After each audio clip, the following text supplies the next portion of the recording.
contrast looks stark on the surface because the royal family's always occupied a very different space. And they step into these sorts of moments for symbolic humanitarian reasons, often focused on children, because that's the least political ground available. It is a form of soft diplomacy, empathy without policy, let's say. So the prince is doing what royals generally do, but politically the picture is almost the opposite.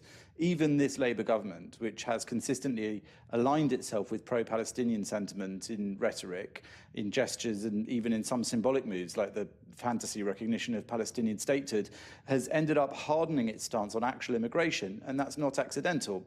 Immigration is one of the most explosive issues here in Britain in politics, and Labour is hemorrhaging support on it. The public's overwhelmingly against large-scale immigration, particularly from places where the culture is dramatically different from traditional British norms. So for a government that wants to appear sympathetic to Palestinians whilst also avoiding a political collapse over immigration, this case was just a crucial test. And if the earlier ruling had stood, it would have opened up the door to a chain of similar applications and potentially a very large wave of future claims, and it would have set a precedent that the government simply can't afford to have done. Right. So walk us through that. How many Gazans have actually evacuated to the United Kingdom, and what does this policy change now mean?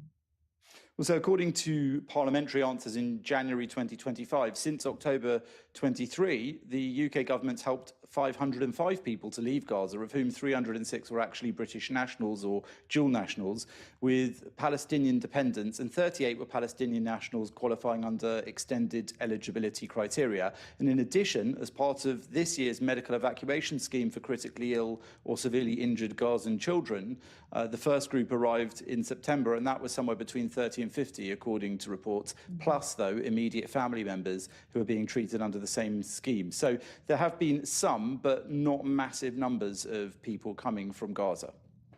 Looking ahead, with this new ruling expected to influence future asylum cases, what does this mean for Gazan families who are hoping that the UK might offer them some sort of protection? Well, beyond the small number of Gazans who've actually reached Britain, the issue is really a politically sensitive one because the UK has previously admitted individuals who were later reported in serious investigations to have had associations with prescribed terror groups, extremist groups. And those past cases, even when they've been disputed or never proven in court, have a long-standing public concern associated with them. And that's why, in the future, the appeal court decision reversing the earlier immigration tribunal ruling effectively raises the bar for what counts as family life under Article 8 of the ECHR. And that means that it's been limited to immediate nuclear family members, and it rejects sort of looser or extended family claims like the one in this case. And that means that for many Gazan families, including siblings and cousins and aunts or uncles, it's going to be much harder to come to the UK than maybe they might have thought before.